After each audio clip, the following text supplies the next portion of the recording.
सरकार ने सीए लागू करने का नोटिफिकेशन जारी किया है। 10 साल देश पे राज करने के बाद ऐन चुनाव के पहले इन लोगों को सीए की बात करनी पड़ रही है। अगर 10 साल में कुछ अच्छा काम कर लेते तो शायद आज सीए की जगह अपने कामों पे वोट मांग रहे होते। आज देश के सामने सबसे बड़ी समस्या महंगाई और बेरोजगारी की है।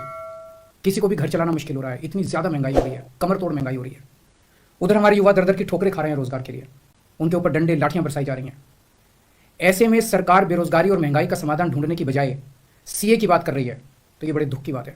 सीएए कानून जो है लागू हो गए और जैसे कि देश भर में हंगामा बच गए। आपको बता दें सीए की मतलब ये है, सीए कानून जो है पहले से इसके ऊपर जो है बहुत ज्यादा बवाल बचा हुआ है और आप जो है इस कानून को पास करवा ली गई, ये कानून जो है लागू हो गई।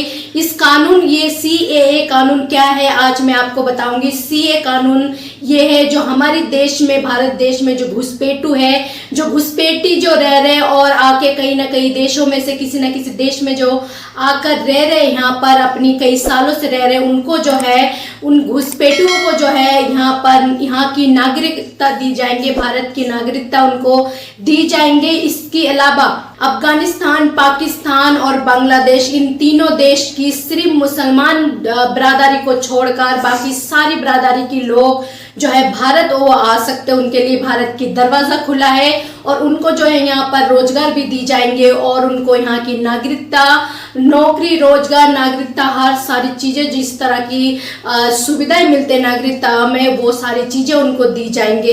सीएए कानून उनको बाहर देशों के लोगों को जो है उनको नागरिकता मिलेंगे, यहाँ की नागरिकता मिलेंगे अगर वो अपनी मर्जी से यहाँ आना चाहे और आके रहना चाहे और यहाँ की नागरिकता चाहते हैं और रहना चाहते तो उनको जो है मिलेंगे। ये सीएए कानून है, लेकिन यहीं पर तीनों देश की जनता के लिए तो भारत देश की दरवाजा तो खोल दिए, लेकिन हमारे देश की, भारत देश की जनता किस तरह से परेशान है। वो जनता जो हर सरकार को, जो सरकार के पास जो पैसा आते, जो सरकार चल रहे, जो टैक्स भरते, वो सरकार चलते और भारत देश की जनता जो है वो टैक्स भरेंगे और ये बाहर देश की जनता आकर उनको जो है फ्री में नागरिकता मिल जाएंगे, उनके ऊपर जो है सरकार पैसा खर्च करेंगे। और हमारे देश के आपको तो पता ही होंगे हमारे देश की क्या हाल है। जो अग्निवीर नौकरी है वो नौकरी भी 4 साल की कर दी है, जिससे जो जवानों को काफी ज्यादा जो है अब नौकरी की परेशानी हो रही है। ऐसी भी जो है नौकरियां दी नहीं जा रहे, जो डिग्रियां हासिल करके रोडों पर घूम रहे उनको जो है नौकरी नहीं मिल रहे, रोजगार नहीं मिल रहे। और महंगाई की तो क्या बताएं, महंगाई तो इतनी ज्यादा है जो आसमान छू रहे। लेकिन अगर जो नौजवान हमारे देश की भटक रहे, वो नौजवान डिग्रियां लेकर घूम रहे,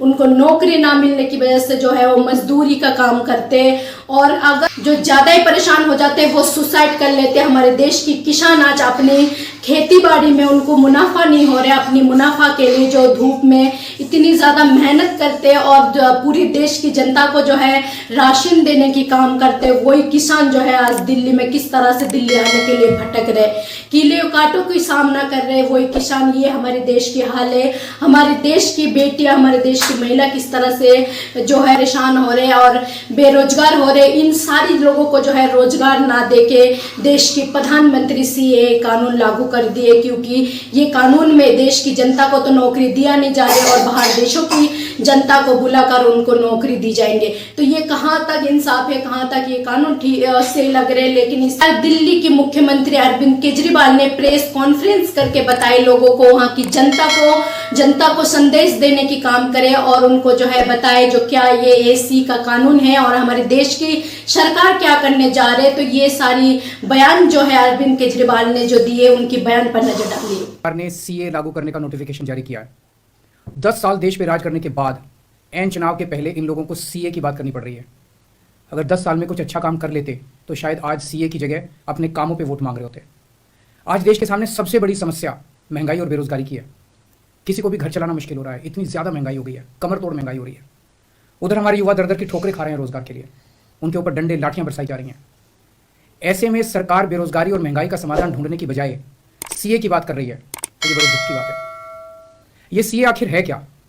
बीजेपी की केंद्र सरकार का कहना है कि 3 देश, बांग्लादेश, पाकिस्तान और अफगानिस्तान, इन 3 देशों के अल्पसंख्यक जो हैं वो अगर भारत की नागरिकता लेना चाहें तो उन्हें भारत की नागरिकता दे दी जाएगी। इसका मतलब बड़ी संख्या में यहाँ से अल्पसंख्यकों को हमारे देश में लाया जाएगा, उनको रोज़गार दिए जाएंगे, उनके लिए घर बनाए जाएंगे, उनको यहाँ बसाया जाएगा। अजीब बात है ना। बीजेपी की केंद्र सरकार से हमारे बच्चों को रोज़गार दिए नहीं जा रहे, पाकिस्तान से लोगों को लाके उनके बच्चों को रोज़गार देना चाहते हैं। हमारे लोगों के पास तो घर नहीं है, भारत के तो ढेरों लोग बेघर हैं, लेकिन बीजेपी वाले पाकिस्तान से लोगों को लाके उन्हें भारत में बसाना चाहते हैं, उनको घर देना चाहते हैं। हमारे रोज़गार उनके बच्चों को देना चाहते हैं, हमारे हक के घर उनमें पाकिस्तानियों को बसाना चाहते हैं। भारत सरकार का जो सरकारी पैसा हमारे परिवार और देश के विकास पे खर्च होना चाहिए, वो पैसा पाकिस्तानियों को भारत में बसाने पे खर्च किया जाएगा। इन 3 देशों में लगभग 2.5 से 3 करोड़ अल्पसंख्यक हैं। ये तीनों बहुत गरीब देश हैं। जैसे ही भारत के दरवाजे खुलेंगे, इन 3 देशों से भारी भीड़ हमारे भारत में आ जाएगी। अगर इन 2.5-3 करोड़ में से 1.5 करोड़ लोग भी भारत आ गए तो कौन देगा इनको रोजगार? कहां बसाओगे इनको? बीजेपी वाले अपने घर में बसाएंगे क्या इनको? इनके अपने घर में रखेंगे क्या इनको? बीजेपी वाले देंगे क्या इनको रोजगार? कौन देगा इनको रोजगार?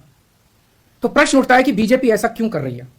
कई लोगों से मैंने बात की, कुछ लोगों का कहना है कि यह पूरा का पूरा खेल वोट बैंक बनाने की गंदी राजनीति है। इन तीनों देशों से 1.5-2 करोड़ लोगों को अगर भारत ले आया गया और उनको चुन चुन के इस तरह से देश के अलग अलग भागों में बसाया गया, जिससे जहां जहां बीजेपी के वोट कम है वहां झुग्गियां डाल के अगर इन लोगों को वहां बसाया गया तो वहां बीजेपी का एक पक्का वोट बैंक तैयार हो जाएगा, बीजेपी के वोट बढ़ जाएंगे। और आने वाले इस चुनाव में तो नहीं, आने वाले भविष्य के चुनाव में बीजेपी को इससे बहुत बड़ा चुनावी फायदा मिल सकता है, ऐसा कुछ लोगों का कहना है। मुझे नहीं पता ये सच है कि गलत है, लेकिन सबसे बड़ा प्रश्न है कि बीजेपी ये क्यों कर रही है। एक तरफ बीजेपी की हरियाणा सरकार हरियाणा के बच्चों को रोजगार देने में असमर्थ है। रोजगार के लिए हरियाणा सरकार अपने बच्चों को इजराइल भेज रही है। इजराइल में हम सब जानते हैं कि युद्ध चल रहा है, हमारे बच्चों को युद्ध में धकेला जा रहा है। अपने बच्चों को तो रोजगार है नहीं और पाकिस्तानियों को भारत लाके उनके बच्चों को रोजगार देना चाहते हो। मेरी तो ये बात बिल्कुल समझ से परे है। बीजेपी वाले पूरी दुनिया से बिल्कुल उल्टा चल रहे हैं। पूरी दुनिया में कोई भी देश अपने पड़ोसी देशों के गरीबों को अपने घर नहीं लाना चाहता। पड़ोसी देशों के लोगों को अपने देश में आने से रोकने के लिए पूरी दुनिया में हर देश तरह तरह के कानून बनाता है, बॉर्डर पे दीवारें लगाता है, बॉर्डर पे बिजली की तारें लगाई जाती हैं ताकि पड़ोसी देश का कोई भी व्यक्ति हमारे देश के अंदर ना आ सके। बीजेपी शायद अकेली पार्टी है पूरी दुनिया की जो पड़ोसी देश के गरीब लोगों को अपने देश में घुसाने के लिए दरवाजे खोल रही है। बिल्कुल उल्टा कर रही है। एक और बात है सोचने की, पिछले 10 सालों में 11 लाख से ज्यादा भारत के बड़े बड़े अमीर उद्योगपति और व्यापारी भारत छोड़ के चले गए। ये लोग भारत में फैक्ट्री चलाया करते थे, इंडस्ट्री चलाया करते थे, बड़े बड़े व्यापार किया करते थे, लाखों लोगों को नौकरी देते थे। रोज में इन्वेस्ट करेंगे, नई नई फैक्ट्रियां खोलेंगे, नए नए व्यापार खोलेंगे, अपने बच्चों को रोजगार में देश के पाकिस्तान के और अफगानिस्तान के लोगों को हमारे देश में लाके बसाएंगे और उनको हमारे बच्चों के हक के रोजगार उनको। कुछ दिन पहले आपने न्यूज में सुना होगा जो इजराइल में सैनिकों की कमी है, इसकी वजह से जो है सरकार जो है हरियाणा से लड़के भेज रहे इजराइल की सैनिकों के तौर पर, उनको जो है वहां पर सैनिकों के तौर पर भेजी जा रहे। इस तरह से जो है हमारे देश की कई नौजवान जो है विदेशों में जा रहे। अब देश में नौकरी की तंग होने की वजह से, नौकरी बेरोजगारी होने की वजह से जो है विदेशों में जाकर उनको काम करने पड़ते और वहां पर उनकी जान किस तरह से दांव पे लगते, क्या होते उनके साथ कुछ नहीं पता और किस तरह से रहन सहन होते उनका कुछ नहीं पता। ये हमारे देश के नौजवान जो है विदेशों में जाकर परेशान हो रहे और देश की सरकार जो आएंगे और यहाँ पर उनको रोजगार नौकरी दिलाएंगे। पहले अपनी देश की जनता को तो नौकरी दे जे देश की जनता जो इस तरह से बेरोजगार है घूम रहे उनको तो संभाल ले, उनको तो देख ले, उनको तो नौकरी दे। महंगाई पर तो बात कर ले, तब अगर सरकार ये सारी चीजें करते तो अच्छे लगते। लेकिन इस पर आपका क्या राय है और अरविंद केजरीवाल के बारे में उनके बयान पर आप लोगों का क्या राय है, अपना राय कमेंट बॉक्स पर जरूर लिखें। और अगर मेरे चैनल पर पहली बार हो तो चैनल को सब्सक्राइब करना ना भूलें और बेल आइकन को दबाना ना भूलें। हर वीडियो की नोटिफिकेशन आप तक पहुंचाने के लिए जय हिंद जय भारत।